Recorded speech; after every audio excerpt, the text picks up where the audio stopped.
કચ્છી ગુજરાતી સરિતામાના ચેનલમાં આપણું હાર્દિક સ્વાગત છે।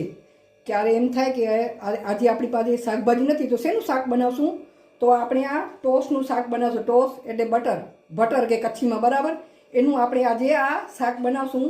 તો એના માટે આ 6 ટોસ મેં લીધા છે, તો એના આપણે આ નાના નાના કટકા કરી લઈશું બરાબર। આના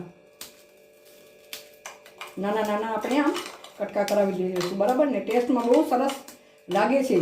તમે એકવાર ચોક્કસ આ શાક બનાવજો। હું તો કેટલી વખત મેં આ શાક બનાવ્યું છે બરાબર। ટોસ્ટના આપણે કટકા કરી લીધા છે, ગેસ ચાલુ કર્યો છે, ઉપર આપણે કઢાઈ મૂકી દીધી છે। તો એનામાં આપણે જરા મુજબ આપણે તેલ નાખી દઈએ બરાબર। હવે તેલને આપણે ગરમ થવા દેશું। હવે તેલ ગરમ થઈ ગયું છે, તો એમાં આપણે નાખશું રાઈનો આપણે વઘાર કરશું ને જીરો। હવે નાખશું લીમડાના પાન, મીઠા લીમડાના પાન ને એમાં નાખશું આ એક ઝીણી સમારેલી ડુંગળી બરાબર। એને આપણે બરાબર આમ સાંતળી લઈશું આવી રીતે આમ, અને 2 મિનિટ માટે આપણે ડુંગળીને સાતળવા દઈએ। ડુંગળીનો કલર ચેન્જ થઈ ગયો છે, તો એ સ્ટેજમાં આપણે આ લીલા મરચાં એડ કરશું બરાબર। એને 1 મિનિટ માટે આમ સાતળી લઈએ।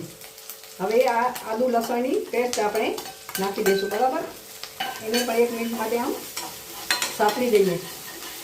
એકવાર અમે નોકરી કરતા હતા ત્યારે ગામમાં પાંખી હોય એટલે દુકાનો શાકભાજીવાળા બધું બંધ હોય, ત્યારે શાકભાજી કાંઈ હતું નહીં। તો મને એમ થયું કે શેનું શાક બનાવવું, તો પછી ઘરમાં ટોસ પડ્યા હતા, તો મેં ટોસનું શાક બનાવ્યું। મારા હસબન્ડે કીધું કે આ શેનું શાક બનાવ્યું છે આજે, એને ખબર ન પડી કે આ ટોસનું શાક બનાવ્યું છે। તે હોંશે ખાઈ ગયા તો એવું મસ્ત બન્યું હતું શાક આ। ત્યારથી હું આ ટોસનું શાક બનાવું છું બરાબર ને, મસ્ત લાગે છે। ને હવે આપણે આમાં ટમેટું એડ કરશું બરાબર। આમાં હવે આપણે અંદર મીઠું એડ કરીએ, એટલે મીઠું જોઈને નાખવાનું, કેમ ટોસમાં પણ મીઠું હોય છે, એટલે આ શાકભાજી પ્રમાણે જ આપણે મીઠું એડ કરશું બરાબર। ને ટમેટાને આપણે થોડુંક ચડવા દઈએ બરાબર। એને હવે ઢાંકી અને 2 મિનિટ માટે આપણે રાખી દઈએ। આપણે હવે 2 મિનિટ થઈ ગઈ છે, આપણે ચેક કરી લઈએ બરાબર।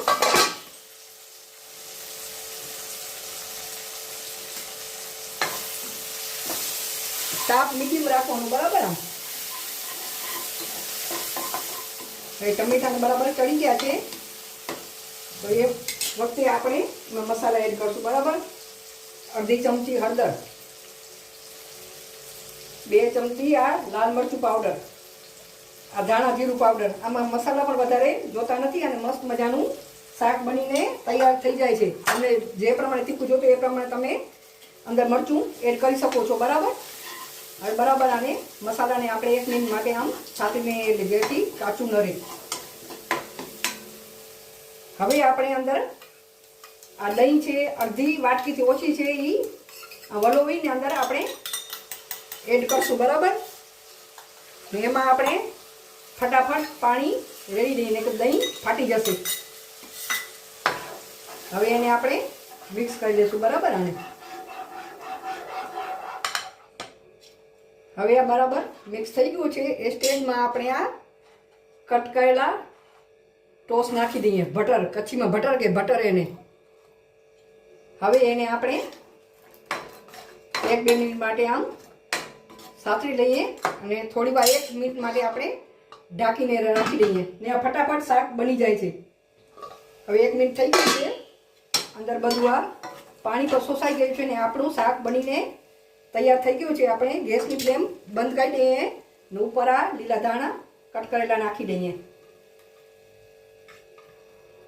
આપણું શાક બનીને તૈયાર થઈ ગયું છે, ફટાફટ બની જાય છે બરાબર। ટાઈમ પણ નથી લાગતો ને મસાલા પણ ઓછા જોઈએ છે આમાં।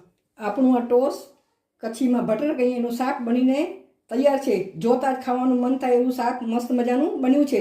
રોટલી જોડે, પરોઠા જોડે, ભાખરી જોડે, ગમે તેના જોડે આપણે એન્જોય કરી શકીએ છીએ અને આપણે એમને એમ લુખું પણ આ શાક ખાઈ શકીએ એવું મસ્ત ટેસ્ટી બને છે। આ શાક તમે ક્યારેય નહીં બનાવ્યું હોય, આ શાક તમે ચોક્કસથી ટ્રાય કરજો અને મને કોમેન્ટમાં કહેજો તમને કેવું લાગ્યું. મારી રેસીપી તમને ગમે તો લાઈક કરજો, શેર કરજો અને મારા ચેનલને જરૂરથી સબસ્ક્રાઈબ કરજો. આભાર તમારો.